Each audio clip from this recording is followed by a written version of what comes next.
Hello, welcome back to the reading of the poem of the Man God, written by Maria Valtorta, Volume 3, Chapter 323, Part 4, Farewell to Antioch after preaching.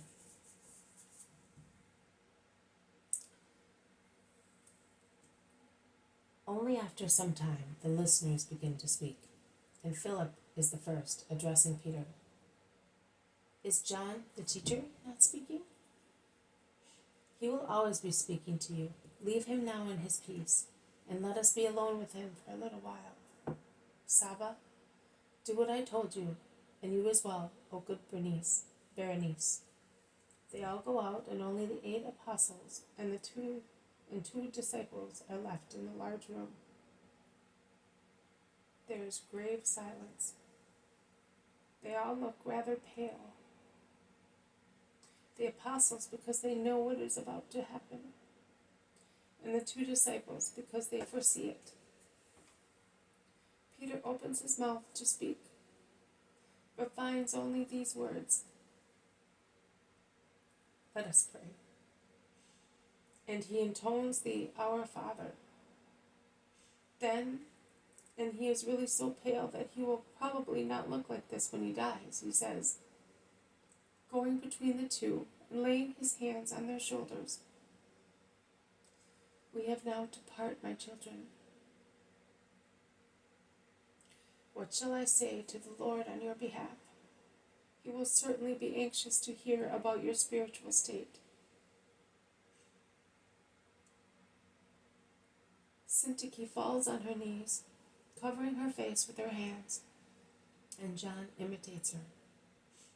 Peter has them at his feet, and he instinctively caresses them, biting his lips not to yield to emotion. John looks up. His face is heartrending, and says, You will tell the Master that we are doing his will, and Syntyche,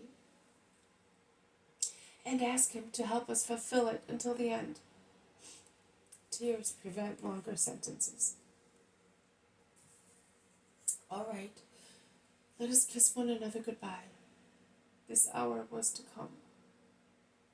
Also, Peter stopped speaking, choked by a lump in his throat. Bless us first, begged Syntyche. No, not I. Better one of Jesus' brothers. No, you are the head. We shall bless with our kisses. Bless us all, both us who are leaving, and them who are staying, says Thaddeus, and he is the first to kneel down. And Peter, poor Peter, who is flushed both because of the effort to steady his voice and by the excitement of stretching out his hands to bless the little group prostrated at his feet, repeats the Mosaic blessing in a voice made harsher by weeping, almost the voice of an old man. He then bends forward, kisses the forehead of the woman, as if she were his sister, lifts up and embraces John, kissing his cheek, and runs bravely out of the room, while the others imitate his gesture with the 2 who are staying. The cart is ready outside. Only Philip and Berenice are present, and the servant who is holding the horse. Peter is already in the cart. You will tell the Master not to worry about those he recommended, says Philip to Peter. Tell Mary that I feel the peace of Eucharia, since she has become a disciple, says Berenice to the zealot in a low voice.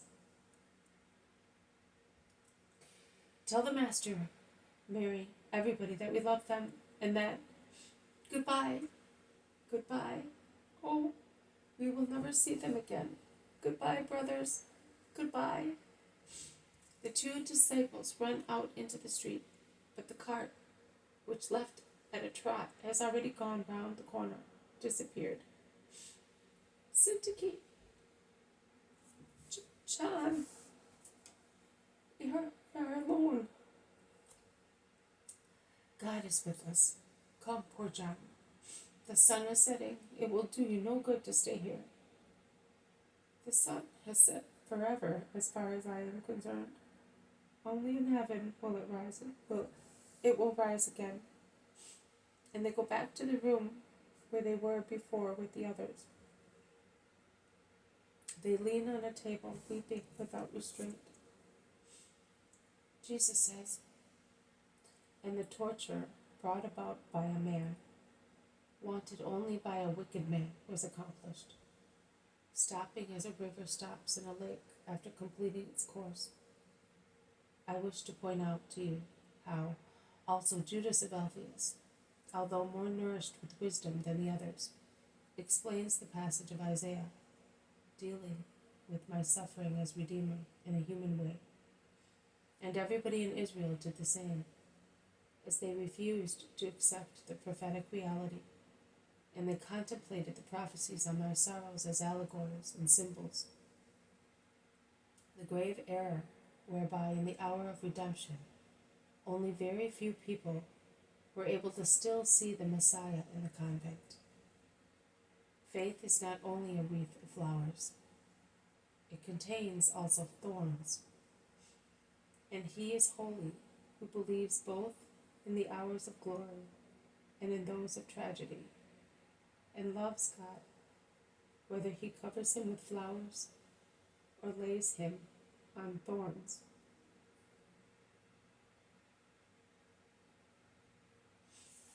This has been a reading from the poem of the Man God, written by Maria Valtorta, Volume 3, Chapter 323, Part 4, Farewell to Antioch, after preaching. Thank you for listening. I will see you tomorrow. May God bless you, and may peace be with you.